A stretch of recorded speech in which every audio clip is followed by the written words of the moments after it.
प्रीति जी चंडीगढ़ से। राधे राधे गुरु जी।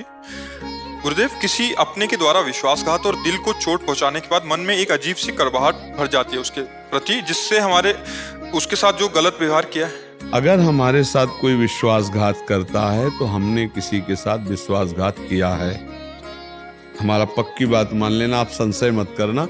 क्योंकि अगर हमारे द्वारा कर्म नहीं बिगड़ा है तो हमारे साथ कोई कर्म बिगाड़ नहीं सकता।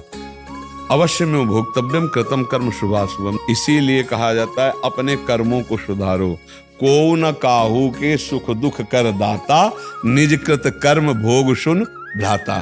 कोई किसी को सुख दुख देने वाला नहीं, अपने कर्मों का भोग जीव को भोगना पड़ता है। तो हमारे साथ विश्वासघात आज हो रहा है और हम कल को भूल चुके हैं, लेकिन कल हमने उसके साथ विश्वासघात किया था, तभी वो हमारे साथ विश्वासघात कर रहा। पक्का समझो, यहाँ हिसाब किताब बराबर करने के लिए आए हो तो कर लो, नाम जप करते हुए मुक्त हो जाओ। अब अगर उसकी निंदा करो, अब आप उसके आगे कार्यक्रम करो तो नया संस्कार बनेगा, वो आपको भोगना पड़ेगा। बिना हमारा कर्म बिगड़े कोई हमको दंड नहीं दे सकता, खुली आम बात है।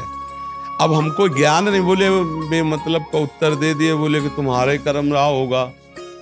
अब चूंकि आपको ज्ञान नहीं है ना। अच्छा, अभी इसी जन्म की बात बताओ, 9 महीने माँ के गर्भ में रहे, आपको याद है कुछ? तो कितनी याद है? पूर्व जन्म की बात छोड़ो, हम इसी जन्म की कह रहे हैं। 9 महीना अपने माँ के गर्भ में हम सब रहे हैं, कुछ याद नहीं है कि क्या हालचाल थे आपके? माँ के गर्भ में कितना भयंकर कष्ट था, आपको पता है?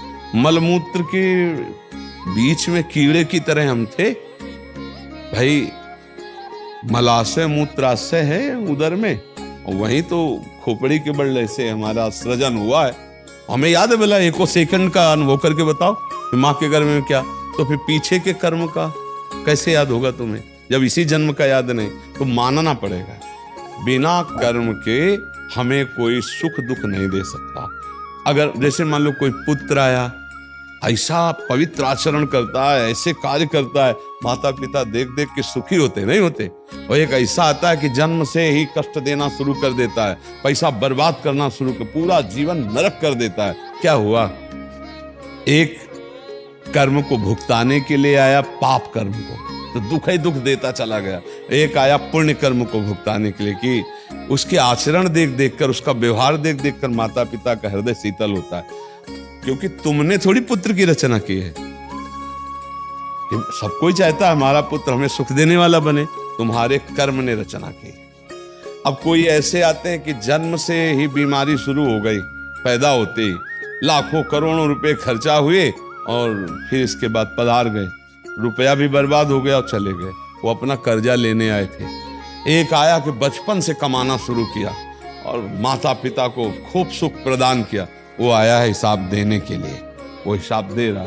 हमारी बात मान लो, अध्यात्म के विषय की बात कह रहे हैं। यहाँ कोई किसी को सुख दुख नहीं देता, अपने कर्मों को हम भोगने के लिए आए। अब क्या करें? अपने कर्मों को भोग लें, नाम जप करके अगली फसल अच्छी कर ले। दूसरे को सुख पहुंचाए, हमने बेईमानी की है, उसी का फल भोगना पड़ता है।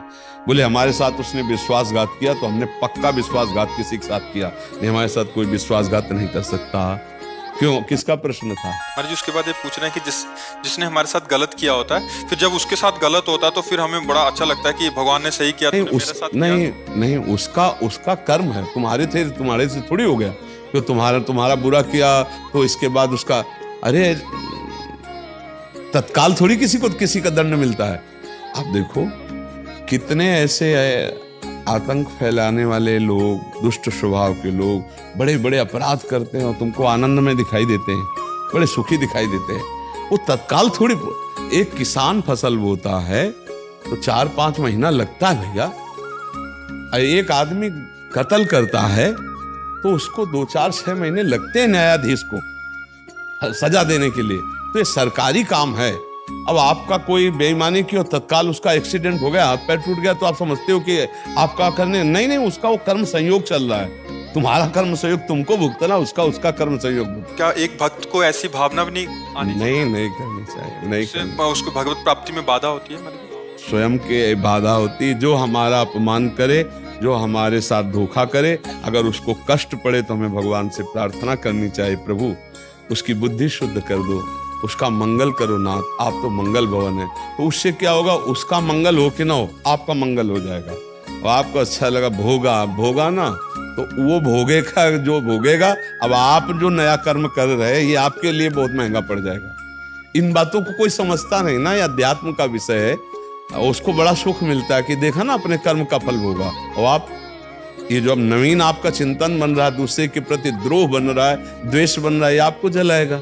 इसलिए बहुत संभल के देखो, हम यहाँ आए मुक्त होने के लिए, ना हम यहाँ किसी का कर्जा लेंगे, ना किसी से किसी को कर्जा देंगे, ना हम कुछ यहाँ किसी से द्वेष करेंगे, ना किसी से मित्रता करेंगे। बचा के अपने आप को निकाल लो, वही जीवन मुक्त हो जाना है। अब ये कर्म फंसाता रहता है जीव, तो आगे जन्म फिर लेना पड़ेगा। पुनरपि जननम पुनरपि मरणम पुनरपि जननी जठरे शयनम। एक का खेल हो रहा है, दूसरा नहीं है। एक ही है, हम ये बात करें तभी सवाल हल होगा। जब आप याद रखोगे सूत्र की एक है, एको ब्रह्म द्वितीयो नास्ति। वही है, वही है, वही है। अब हमारे साथ जो भी बर्ताव कर रहा है वही परमात्मा कर रहा है, क्योंकि हमने ऐसे कर्म किए हैं, उस काम को भोगाने के लिए वो विविध रूप रख रहा है। सच्ची मानिए वही है, बहुत कृपालु है, बहुत कृपालु है।